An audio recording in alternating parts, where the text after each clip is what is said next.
माझ्या महाराष्ट्रातील बांधवांनो, भगिनींनो आणि मातांनो, सर्वांना नमस्कार.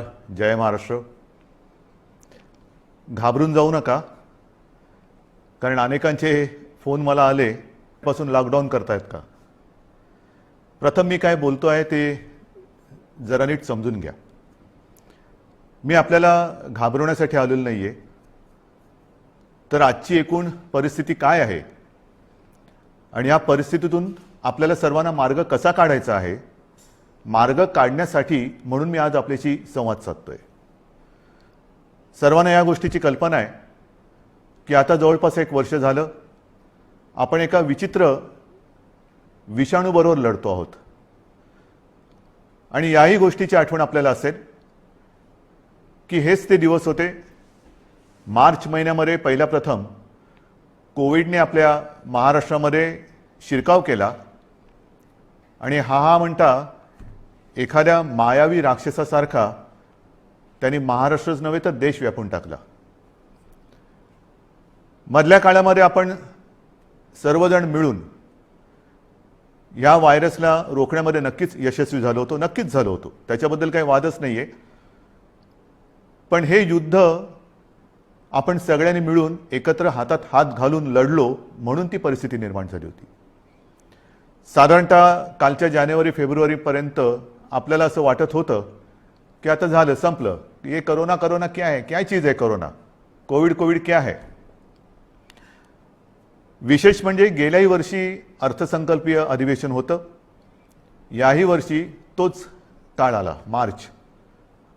अर्थसंकल्पीय अधिवेशन नुकतंच गेल्या महिन्यात पार पाडलं आणि आपल्याला सर्वांना कल्पना आहे की लॉकडाऊनच्या पार्श्वभूमीवरती आर्थिक परिस्थिती ही संपूर्ण जगाचीच दोलायमान झालेली आहे. आणि त्या परिस्थितीचा विचार करून महाराष्ट्र पुढे नेण्यासाठी एक अत्यंत चांगला अर्थसंकल्प आपल्या माननीय उपमुख्यमंत्र्यांनी, अर्थमंत्र्यांनी, अजितदादांनी मांडला. आपल्या सरकारचा तो अर्थसंकल्प महाराष्ट्र पुढे नेणारा, संकटातही महाराष्ट्र थांबला नाही, थांबणार नाही हे करून दाखवणारा तो अर्थसंकल्प आपण मांडला. आणि त्याच्यानंतर जे जे काय झालं, म्हणजे काल परवाकडे होळी, धुलीवंदन सगळं पार पडलं, पण तिथपासूनच आपल्या राज्यात शिमग्याला सुरुवात झाली.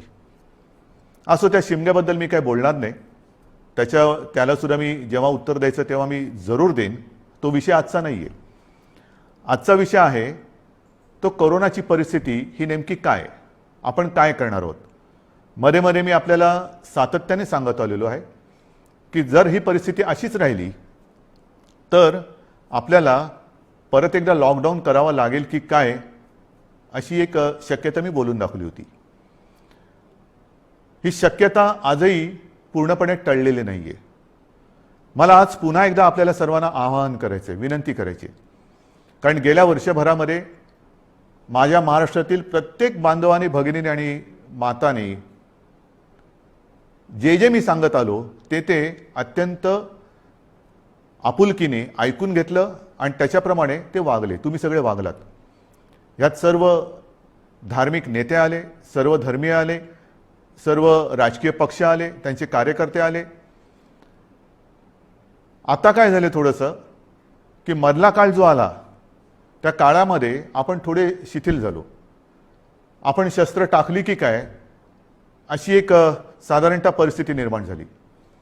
लग्न समारंभ थाटामाटात सुरू झाले, इतर पार्ट्या सुरू झाल्या, राजकीय मोर्चे, निदर्शनं, आंदोलनं, सगळं काही जणू काही कोरोना गेला अशा पद्धतीने आपण सुरू केलं. आणि तेव्हाही मी सांगत होतो की थोडा धीर धरा. पुन्हा एकदा मार्च एप्रिल एंडपर्यंत आपल्याला थोडासा एक संयम बाळगावा लागेल. दुर्दैवाने जी भीती केवळ मीच नव्हे तर ह्या विषयातले जे तज्ज्ञ आहेत त्यांनी जी व्यक्त केली होती ती खरी ठरली.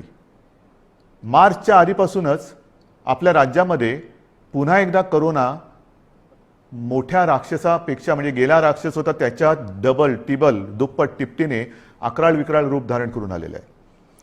त्याच्यामध्येच विषाणूचा नवा अवतार, म्हणजे हे पण नवल आहे.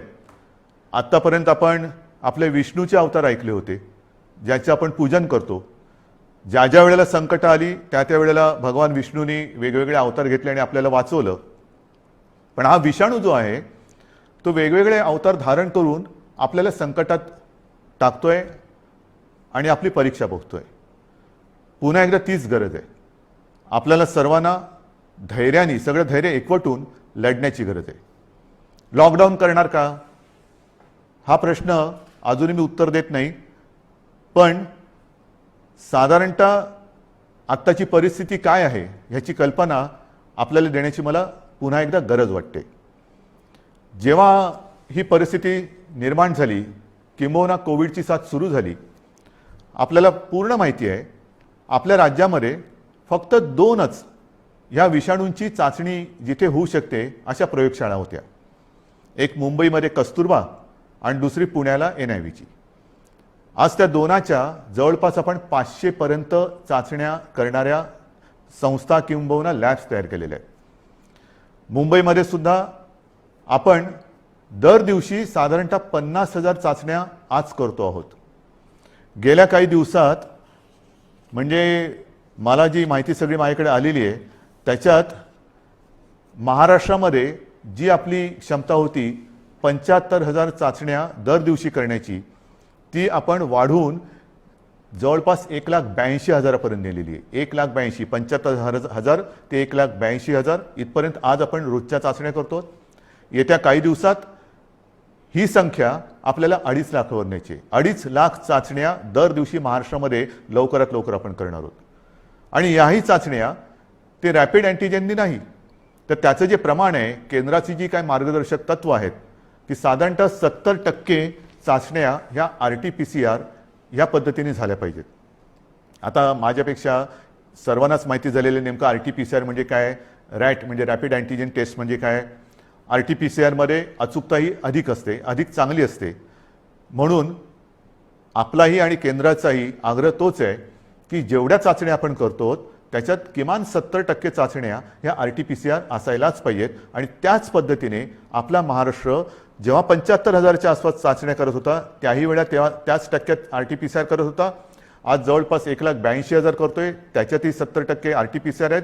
उद्या 2.5 लाख झाल्यानंतर, 3 लाख झाल्यानंतर सुद्धा आपण ह्या चाचण्या RT-PCRच अधिक ठेवणार आहोत. म्हणजेच काय की आपण कुठेही दर्जाची तडजोड करत नाही आहोत, अजिबात करत नाही आहोत आणि करणार नाही. एक तर पहिली गोष्ट अशी आहे की काहीही आपण लपवत नाही आणि लपवणार नाही. एक सुद्धा रुग्ण आपण लपवलेला नाही आणि लपवत नाही आहे. आणि म्हणून जी महाराष्ट्रातली जी परिस्थिती आहे ती सगळ्यांना जरी धक्कादायक वाटत असली तरी आपण सत्य काय आहे हे लोकांसमोर अगदी जसंच्या तसं ठेवतो आहोत. मग काही जण मला म्हणतात की इतर राज्यांमध्ये बघा, बिहारमध्ये निवडणुका झाल्या, बंगालमध्ये चालू आहेत, आणखीन इकडे झालं, आणखीन तिकडे झालं, मग तिकडे वाढ नाही, तुमच्याकडे का. मला त्याच्याबद्दल बोलायचं नाही आहे, अजिबात बोलायचं नाही आहे. मला माझा महाराष्ट्र प्यारा आहे, मला माझी जनता ही प्यारी आहे. त्यांची जबाबदारी ही आज माझ्यावरती असल्यामुळे ती जबाबदारी मी आधीच बोललेलो आहे की मला कोणी विलन ठरवला तरी देखील मी ती पार पाडेन, पाडणारच, ते माझं कर्तव्य आहे. म्हणून तुम्ही घाबरून जाण्यासारखं काही नाही आहे. पण जशी ही टेस्टची संख्या मी तुम्हाला सांगितली त्याचप्रमाणे आपल्याकडे कोविड येण्याच्या आधी जेवढे काही बेड संपूर्ण महाराष्ट्रामध्ये होते त्याची संख्या काही हजारामध्ये होती, म्हणजे 10,000 सुद्धा नसेल कदाचित. कारण आधी आपण कधी कल्पनाच केली नव्हती की असं काहीतरी आकस्मिक संकट येईल आणि आपली त्रेधा तिरपीट उडेल. गेला मार्च महिन्यात तुम्हाला आठवतंय बेड्स मिळत नव्हते, हॉस्पिटल्स मिळत नव्हते, उपचार मिळत नव्हते. मग सगळे हॉस्पिटल्स ओव्हरफ्लो व्हायला लागली होती, ॲम्ब्युलन्स मिळत नव्हते. ह्या सगळ्या गोष्टी लक्षात घेतल्यानंतर आपण बेड्सची संख्या वाढवायला लागलो. महाराष्ट्र हे देशातलं पहिलं कदाचित एकमेव राज्य असेल की ज्याने अगदी फील्ड हॉस्पिटल्स उभारली लष्कराच्या धर्तीवरती. जसं लष्कर काम करतं तसं आपल्या महाराष्ट्राच्या यंत्रणेने काम केलं, आजही करते. जम्बो कोविड केअर सेंटर्स उभारली आणि काही हजारात म्हणजे 8-10 हजार ज्या काही रुग्णशय्या होत्या त्याची संख्या आपण जवळपास 4.25 लाखापर्यंत नेली, सगळ्या काही मिळून. म्हणजे त्याच्यामध्ये इतर कोविड शिवाय असलेले beds, oxygen beds, ICU beds, विलगीकरणाचे बेड्स, डायलिसिसचे बेड्स असे मिळून साधारणतः 4.25 लाखापर्यंत ही सुविधा आपण वाढवली. ही मोठी आपली एक अचिव्हमेंट होती. आणि तेव्हाही मी म्हटलं होतं की लॉकडाऊनचा उपयोग हा संसर्ग थांबवण्यासाठी आहे आणि त्याच वेळेला आपल्या आरोग्य सुविधा वाढवण्यासाठी आहे. मग आता एवढीही रुग्णशय्या वाढवल्यानंतरही मी परत तुमच्याशी का काळजीने बोलतोय, ह्याचं कारण आजचं चित्र मी तुम्हाला सांगतोय. पहिली गोष्ट अशी की साधारणतः रुग्ण वाढ ही किती होते, किती झपाट्याने होते, त्याची थोडीशी मी तुम्हाला कल्पना देतो. आपल्याला माहिती आहे की जानेवारीच्या शेवटाला आणि फेब्रुवारीच्या सुरुवातीला फक्त मुंबईपुरतं बोलायचं झालं तर मुंबईमध्ये 300-350 रुग्ण हे दर दिवशी आपल्याला सापडत होते. आज ती संख्या 8,500वरती गेलेली एका महिन्याच्या कालावधीत. ही फक्त मुंबईची परिस्थिती आहे. महाराष्ट्राची परिस्थिती बघितली तर 17 सप्टेंबर 2020 म्हणजे तेव्हा जरा सगळं जास्त होतं, तेव्हा 3 लाख सक्रिय रुग्ण होते. 1 एप्रिलला आणखीन त्याच्यामध्ये भर पडलेली आहे. 17 सप्टेंबरला साधारणतः 31,000 मृत्यू झाले होते, 31,351. आता 54,900च्या आसपास झालेले आहेत. त्यावेळेला एका दिवशी आढळलेले रुग्ण हे 24,619 होते 17 सप्टेंबरला. आता 1 एप्रिलला एका दिवशी साधारणतः 43,183 रुग्ण आढळलेले आहेत. आज 2 तारीख. आज कदाचित 45,000चा आकडा आपण गाठू किंवा पार करू. कोणत्या दिशेने चाललेलो होतो आपण बघा. आणि याच वेगाने जर का ही रुग्णवाढ होत राहिली तर मी जे तुम्हाला सांगितलं त्याच्यात मी बेड्सची तुम्हाला कल्पना देतो. साधारणतः विलगीकरणच्या ज्या बेड्स आहेत त्या 2,20,000 आहेत महाराष्ट्रामध्ये. आत्ताच त्या 1,37,549 भरलेले आहेत, म्हणजे 62% हे बेड्स भरले गेलेत. आयसीयूचे बेड्स हे 20,519 आहेत, ते जवळपास 48% आज भरलेले आहेत. ऑक्सिजनचे बेड्स आहेत ते सुद्धा 62,000च्या आसपास आहेत, ते 25%च्या आसपास आज भरलेले आहेत. व्हेंटिलेटर्स 9,347 ते पण 25% जवळपास आज वापरात आहेत. ही परिस्थिती फार चिंताजनक आहे आणि म्हणून मी आज आपल्याशी संवाद साधायला आलो की ही परिस्थिती अशीच राहिली तर आणखीन 15-20 दिवसामध्ये आपल्याला ह्या सगळ्या सुविधा ज्या आहेत त्या अपुऱ्या पडायला लागतील. मग काही जण म्हणतील सुविधा वाढवत का नाही? वाढवतो ना. मी आदेश दिलेले आहेत की जिथे जिथे आवश्यक आहे आवश्यकतेनुसार या सुविधा वाढवा. पण सुविधा वाढवणं म्हणजे काय करणं? बेड्स वाढवणं आलं, व्हेंटिलेटर्स मिळतील, ऑक्सिजनचा साठा सुद्धा आज आपल्याकडे फार मर्यादित आहे, तोही वाढवण्याचा आपला प्रयत्न सुरू आहे. औषधांचा साठा आपण घेऊ शकतो, परंतु बेड्स वाढले, व्हेंटिलेटर्स वाढले, आयसीयूचे बेड्स वाढले तरी डॉक्टर्स कसे वाढणार, नर्सेस कशा वाढणार, आरोग्य कर्मचारी कुठून आणायचे? हा विचार फार महत्त्वाचा आहे आणि इकडेच खरा चिंतेचा विषय आहे. गेले वर्षभर ही संपूर्ण आपली यंत्रणा, मग त्याच्यात डॉक्टर्स आहेत, नर्सेस आहेत, आरोग्य कर्मचारी आहेत, पोलीस आहेत, आशा अंगणवाडी सेविका आहेत, महसूल यंत्रणेचे काही कर्मचारी आहेत, यांच्यापैकी बऱ्याच जणांना कोविडनी गाठलेलं आहे. आजारातनं ते बरे झालेले आहेत. साधारणतः या विषाणूचं एक विचित्र वैशिष्ट्य असं आहे की एकदा त्यांनी कोणाला ग्रासलं की बरं झाल्यानंतर सुद्धा काही काळ हा थकवा राहतो, धाप लागते, थकवा येतो, थोडंसं अंगातली सगळी शक्ती गेल्यासारखी वाटते. मग डॉक्टर सांगतात आता तुम्ही निगेटिव्ह झालेला आहात परंतु आराम करा. पण ही जी यंत्रणा आहे ती यंत्रणा आपल्यासारखीच माणसांची आहेत, आपल्यासारखीच रक्तामासाची हाडाची आपली माणसं आहेत, आपलेच बांधव आहेत, आपल्याच भगिनी आहेत. हे डॉक्टर्स असतील सगळेच ते आजारी पडले आणि पडल्यानंतर निगेटिव्ह आल्यानंतर दुसऱ्या तिसऱ्या दिवशी पुन्हा एकदा आपल्या सेवेसाठी कोरोनाच्या गुहेत घुसतायत. मग त्यांच्याशी आपण कसं वागलं पाहिजे? आज सुद्धा आपण जी काय आपली यंत्रणा राबते आपल्यासाठी, टेस्टिंग आहे, टेस्टिंग वाढवतोय, पण टेस्टिंग करण्यासाठी घराघरात जाऊन आपल्याच भगिनी आहेत, आपलेच बांधव आहेत, 2-2, 4-4, 5-5 माळ्याच्या इमारती असतील, लिफ्ट नसेल तरी सुद्धा ते चढ उतार करतात रोज न थकता. मग थकले तरी थांबत नाहीयेत. त्यांना आपण काहीतरी दिलासा देणार आहोत की नाही? एकूण हे जे काय सगळे चित्र आहे, बोलणारे सगळे बोलतात की आपण हे केलं पाहिजे, आपण ते केलं पाहिजे, लसीकरण वाढवलं पाहिजे. वाढवतोय ना आपण. कालच्या दिवसात तुम्हाला मी अभिमान हा शब्द इकडे वापरणं योग्य ठरणार नाही, पण तुम्हाला समाधान वाटलं पाहिजे की महाराष्ट्र हा देशातला नंबर एकचं राज्य महाराष्ट्र ठरलेलं आहे. कालच्या दिवसात एका दिवशी आपण 3 लाख नागरिकांना लसीकरण केलेलं आहे. 3 लाख एका दिवसात. म्हणजे आतापर्यंत आपण जेव्हापासून लसीकरणाला सुरुवात झाली सुमारे 65 लाख, त्याच्यात आजचा आकडा मी धरलेला नाहीये, 65 लाख आपल्या नागरिकांना आपण लसीकरण केलेलं आहे. अजूनही आपण मागणी करतोय, केंद्र आपल्याला देतंय, पण पुरवठा वाढवायला पाहिजे.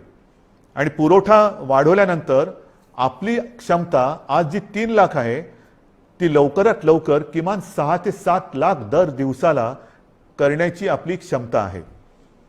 पण तेवढ्या लसचा पुरवठा झाला पाहिजे. ती मागणी आपण करतोय. होईल, मागणी मान्य होईल, मी काय त्याच्यावर टीका नाही करत आहे, कारण सगळ्याच राज्यांना द्यायचंय.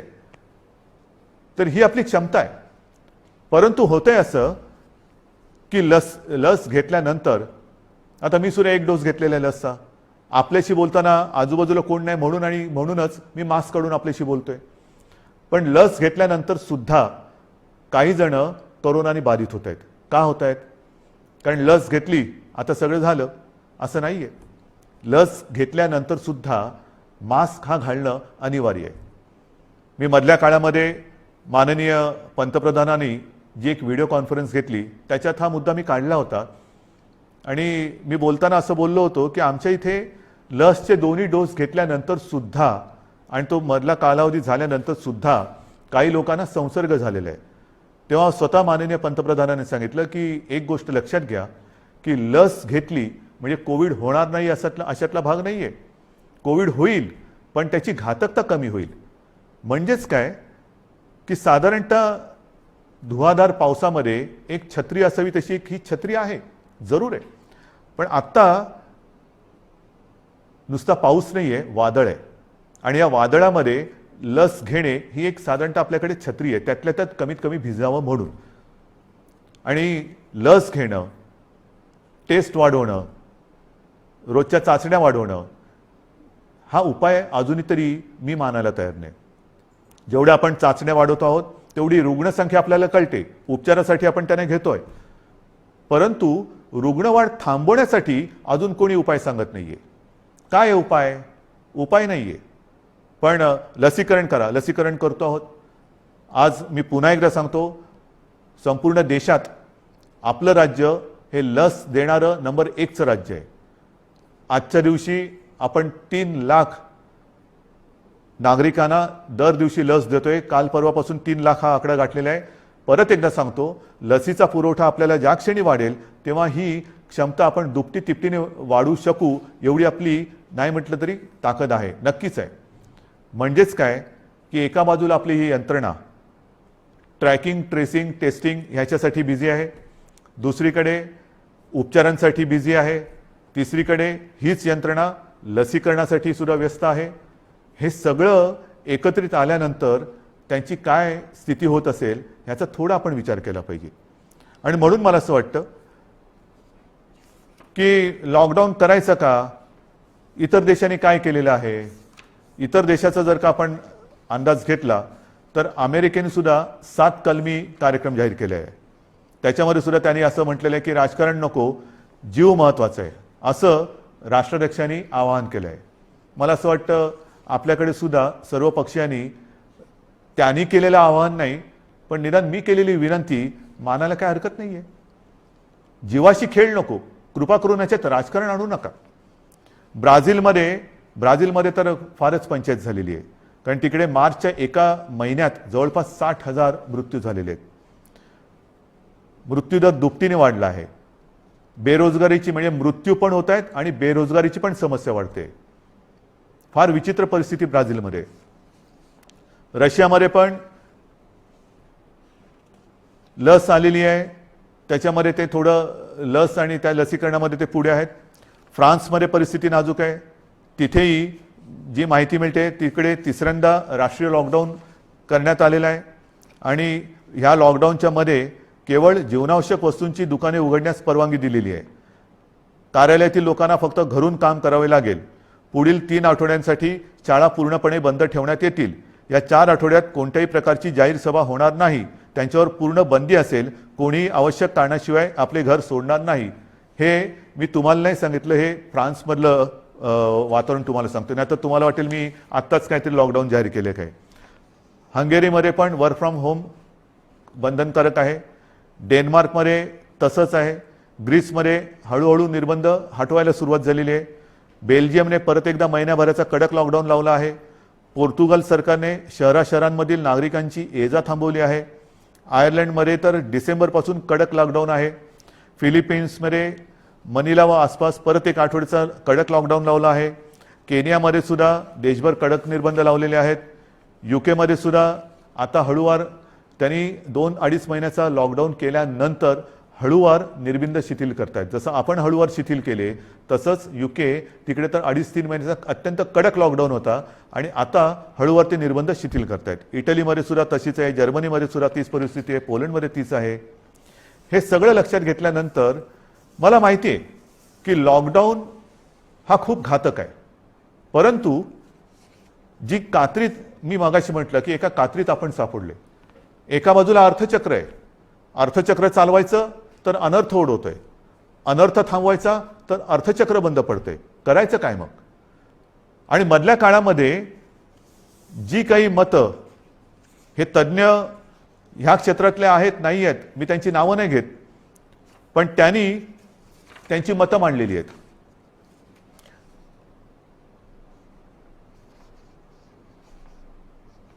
सर्वसामान्यांना त्रास होईल अशी लॉकडाऊनची भूमिका, मी पक्षाचं नाव घेत नाही कारण मला राजकारण आणायचं नाही, आम्ही खपवून घेणार नाही. तुम्हाला आलेला झटका म्हणजे नियम नको. महाराष्ट्रामध्ये कोरोनाचं नाटक पुन्हा सुरू झालेलं आहे. कोरोनाच्या संसर्गाला लॉकडाऊन हा पर्याय नाही. आम्ही लॉकडाऊनला जोरदार विरोध करू, रस्त्यावरती उतरू. हिटलरसारखं वागू नका. सर्वसामान्य जनतेला लॉकडाऊन परवडणारा नाही. जनता आधीच लॉकडाऊनला कंटाळली आहे. त्यामुळे राज्यात लॉकडाऊन लावणे हा पर्याय नव्हे. लॉकडाऊन हा अंतिम पर्याय होऊ शकत नाही. लॉकडाऊन लावायचं असेल तर आधी रोजगाराचे पैसे 5,000 रुपये का काय ते थेट खात्यात जमा करा. एका उद्योगपतीने सांगितले की लॉकडाऊन लावण्याच्या ऐवजी आरोग्य सुविधा वाढवा. आता आरोग्य सुविधा मी तुम्हाला सांगितली काय परिस्थिती आहे. गेल्या वर्षभरात आपण एवढी आरोग्य सुविधा वाढवली, अजूनही वाढवतो आहे. पण मुद्दा असा येतो की हे जे काही आपल्याला सल्ले देत आहेत त्यांना मी सांगू इच्छितो हात जोडून, उद्योगपतींना सांगतो, म्हणजे त्या ज्यांनी सांगितले सगळ्या उद्योगपतींबद्दल नाही, की आरोग्य व्यवस्था वाढवतो मी, बेड्स वाढवतो, सगळं वाढवतो, पण कृपा करून रोज मला किमान 50 डॉक्टर्स, नर्सेस, आरोग्य कर्मचारी यांचा महाराष्ट्रभर पुरवठा होईल अशी काहीतरी सोय करा. कारण नुसतं फर्निचरचं दुकान म्हणजे आरोग्य सुविधा नाही आहेत. त्याच्यामध्ये व्हेंटिलेटर आल्यानंतर व्हेंटिलेटर वापरणारे सुद्धा तज्ज्ञ लागतात. ऑक्सिजन किती द्यायचा, किती प्रमाणात द्यायचा याच्यासाठी सुद्धा त्या विषयातला तज्ज्ञ लागतो. अगदी रेमडेसिवीर द्यायचं झालं तर ते कसं दिलं पाहिजे ते समजणारा डॉक्टर लागतो. ही तज्ज्ञ लोक आणि डॉक्टर्स ही कुठून आणायची. आणि ही परिस्थिती जर का बघितली तर मला तुमच्याकडनं हीच अपेक्षा आहे. जे सांगतायत की लॉकडाऊन केला तर आम्ही रस्त्यावरती उतरू, माझं म्हणणे जरूर उतरा, उतरलंच पाहिजे. पण ते लॉकडाऊनच्या विरोधात नाही, तर लॉकडाऊन होऊ नये म्हणून कोरोनाच्या विरुद्ध तुम्ही उतरा. या डॉक्टर्सना मदत करायला तुम्ही रस्त्यावरती उतरा. ज्या कुटुंबांमध्ये करते करविते ज्यांचा मृत्यू झालेला आहे त्या कुटुंबियांची जबाबदारी घेण्यासाठी रस्त्यावरती उतरा. ज्या कुटुंबांमध्ये सगळेच्या सगळे कोरोना बाधित झालेले आहेत त्यांची सेवा करण्यासाठी रस्त्यावरती उतरा. टेस्ट जे आपल्या या यंत्रणे जी करते आहे ट्रॅकिंग ट्रेसिंग त्यांना मदत करायला म्हणून रस्त्यावरती उतरा. नुसतं बोलायला ठीक आहे अमुक केलं तर आम्ही रस्त्यावरती उतरू, माझं म्हणणं तर उतराच, रस्त्यावरती उतरा. कारण आता आपल्याला ही लढाई तशीच लढावी लागणार आहे. हातात हात घालून ही लढाई लढावी लागणार आहे. अनेक ठिकाणी मी बघतोय सभा समारंभांना तुडुंब गर्दी होते, बाजारपेठा फुलून गेलेल्या आहेत. थोडंसं धीर धरा. अनेक जणांना असं वाटतंय मास्क का लावतोय तू. अरे मास्क न लावण्यामध्ये शौर्य काय शौर्य आहे. मी मास्क वगैरे वापरत नाही, मी मास्क वापरणार नाही, काय शूर आहेस. मास्क न वापरणं ह्याच्यात शूरता नाही. आणि मास्क लावणं त्याला लावायला लाजायची गरज नाही आहे. परत एकदा सांगतो की वॅक्सिन घेतल्यानंतर सुद्धा मास्क हा लावायलाच पाहिजे, अंतर ठेवलंच पाहिजे, हात धुत राहिलंच पाहिजे. आणि म्हणून काही कडक निर्बंध येत्या काही दिवसात आपल्याला लावावे लागतील. ते उद्या परवाकडे मी जाहीर करेन. विशेषतः शहरांमध्ये मी परत एकदा सांगतो, जिथे जिथे अनावश्यक गर्दी होते ही गर्दी आपल्याला टाळावीच लागेल. जी खाजगी कार्यालय आहेत त्या कार्यालयांना सुद्धा आपण प्रत्येकाला सूचना दिलेल्या आहेत. सूचनावलीच म्हणा ना, की लग्न समारंभात किती लोक पाहिजेत, ऑफिसमध्ये किती उपस्थिती पाहिजे, बसमधनं किती लोक गेले पाहिजे. आता ट्रेनमध्ये मी मुंबईमध्ये मी सांगेन की मी सांगितलं होतं की पीक अवर नॉन पीक अवर आता सगळं तुडुंब भरून चाललेलं आहे, रेस्टॉरंट्स भरून चाललेली आहेत. आता हे जर आपण थांबवलं नाही आणि परिस्थिती अशीच हाताबाहेर गेली आणि जसा ब्राझीलमध्ये दुर्दैवाने आता अशी परिस्थिती झालेली की लॉकडाऊन नाही आहे पण शुकशुकाट झालेलं आहे, म्हणजे रस्त्यावर फिरत असतील लोक पण रोजगार गेले आणि जीवही गेले. मग काय राहिलं? जीव वाचवायचा की रोजगार वाचवायचा? रोजगार आपल्याकडे आहेत, रोजगार परत मिळतील पण गेलेला जीव परत आणता येणार नाही. आणि म्हणून मी आपल्याला नम्रपणाने विनंती करतोय की येत्या काही दिवसांमध्ये, 1-2 दिवसांमध्ये मी आणखीन काही जणांशी बोलतोय. काही त्याच्यात यातले तज्ज्ञ असतील, विविध राजकीय पक्ष आहेत, विविध मी पत्रकारांशी बोलेन. मला वेगळा काही उपाय असला तर पाहिजे. लॉकडाऊन हा उपाय नाही मान्य, पण मग ही संसर्गाची साखळी तोडायची कशी? लसीकरण वाढवा, वाढवतोच आहे, पण लसीकरण देऊनही कोविड होत नाही अशातला भाग नाही. लसीकरण घेतल्यानंतर, लस घेतल्यानंतर सुद्धा कदाचित लस घेतलेल्याला कोविडचा त्रास कमी होईल पण तो दुसऱ्याला संसर्गित करू शकतो, हेही आता सिद्ध झालेलं आहे. मग करायचं काय? दुसरा उपाय असेल जरूर सांगा, पण त्याहीपेक्षा माझा विश्वास आपल्यावरती आहे, कारण तुम्हीच या युद्धातले खरे सैनिक आहात. हे युद्ध आपल्या सगळ्यांचं आहे, हे एकट्या दुकट्याचं युद्ध नाही आहे. ज्या गोष्टी मी तुम्हाला सांगितल्या आपण नाही पाळू शकत. कारण नसताना घराबाहेर पडू नका, नाही घरात थांबू शकत. अनावश्यक ठिकाणी गर्दी करू नका, गर्दी टाळू नाही शकत. गरज नसेल तर इकडे तिकडे फिरू नका, हे फिरणं टाळू नाही शकत. सार्वजनिक ठिकाणी फिरताना घराबाहेर पडल्यानंतर मास्क लावलाच पाहिजे, मास्क घालू नाही शकत. एकमेकात थोडं अंतर ठेवा, अंतर ठेवू नाही शकत. म्हणजे लॉकडाऊन आपण टाळू शकतोय, पण टाळणं ही जिद्द, ज्या जिद्दीने तुम्ही पहिल्यांदा लढलात त्या जिद्दीने पुन्हा जर का उतरलात तर आपल्याला, मी अजूनही म्हणतो आता थोडा काळ राहिलेला आहे. कारण परिस्थिती तुम्हाला मी सांगितले, अशीच रुग्णवाढ होत राहिली तर 15-20 दिवसात हॉस्पिटल्स तुडुंब भरून जातील. काही काही जिल्ह्यामध्ये आत्ताच ही परिस्थिती आलेली आहे. ऑक्सिजन सुद्धा कमी पडू शकतोय, व्हेंटिलेटर सुद्धा कमी पडू शकतात. ही परिस्थिती आजही आपण स्वयंशिस्तीने टाळू शकतो. संसर्गाची लाट, कोरोनाला आपण रोखू शकतो. रोखण्याची जिद्द ही तुमच्यात आहे की नाही हा फार महत्त्वाचा प्रश्न आहे. सरकार लॉकडाऊन करणार की नाही यापेक्षा प्रत्येकाने ठरवलं पाहिजे की मी कोरोनाला हरवणार की नाही, मी कोरोनाला रोखणार की नाही. हे जर का तुम्ही प्रत्येकाने ठरवलं, होय मी रोखणारच, कारण आपण गेले वर्षभर माझे कुटुंब माझी जबाबदारी असेल. आता पुन्हा मी प्रत्येकाला सांगितले की मी जबाबदार, माझा मास्क माझी सुरक्षा. ह्या सगळ्या ज्या काही गोष्टी आहेत नवीन, ह्याच्यात काहीही नाही. जे पहिल्या दिवशी होतं ते आजही आहे. फक्त थोडंसं काय झालंय की सुरुवातीला जी एक कोरोनाची दहशत होती ती दहशत गेली, आपण गाफील झालो आणि कोरोनाने बरोबर आपल्याला गाठलं. अजूनही कोरोनाने आपल्यावरती मात केलेली नाही, मी त्याला करू देणार नाही, अजिबात नाही. मात आपणच त्याच्यावरती करायची आहे.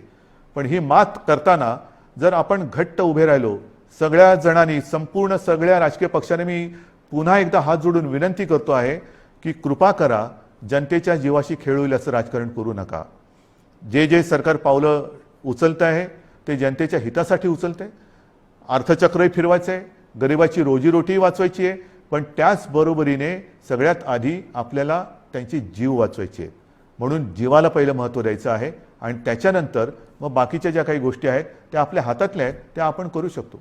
म्हणून आज सुद्धा मी पूर्ण लॉकडाऊनचा इशारा देतो आहे, लॉकडाऊन जाहीर करत नाही आहे.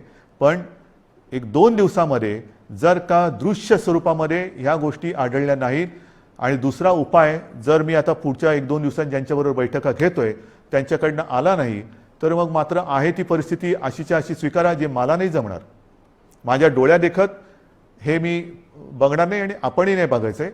तर ती परिस्थिती रोखायला जगामध्ये जे करतायत, पहिला लॉकडाऊन दुसरा लॉकडाऊन, कारण लाटे मागून लाटा येतात, पहिली लाट आली, दुसरी लाट आली, तिसरी लाट आली, काय होतंय, एक लाट येऊन गेली, लॉकडाऊन होतो, सगळं शिथिल होतं, शिथिल झालं की दुसरी लाट येते. म्हणून आत्तापासून आपण ठरवलं पाहिजे की ही लाट तर मी रोखेनच आणि पुढची लाट तर मी येऊच देणार नाही. मला असं वाटतं, माझा आपल्यावरती विश्वास आहे, आपलाही माझ्यावरती विश्वास आहे. मध्ये काही जण भेटले होते आणि मला म्हणाले की अहो तुम्ही टी व्हीवर आले का लोक घाबरतात. म्हटलं मला नाही वाटत असं, कारण मी तुमच्या कुटुंबातला एक आहे, तुम्ही मला कुटुंबीय मानलेले आहात आणि माझे कुटुंब, माझी जबाबदारी म्हणजे माझे कुटुंब तुम्ही आहात आणि तुमची जबाबदारी ही मी घेतल्यानंतर मला टीकेची पर्वा नाही. जे जे तुमच्या हिताचं असेल ते मी करणार आणि करेन. पुन्हा एकच सांगतो की सरकार यंत्रणेच्या बाबतीत कुठेही कमी पडलेलं नाही, पडू देणार नाही. सरकार खंबीर आहे, सरकार ठाम आहे. आरोग्य सुविधा कुठेही कणभर सुद्धा मी कमी पडू देणार नाही. मात्र ही एका हाताने टाळी वाजणार नाही. दोन हात जेव्हा एका हातात हात घालून आपण काम करू तर आणि तरच यश मिळेल.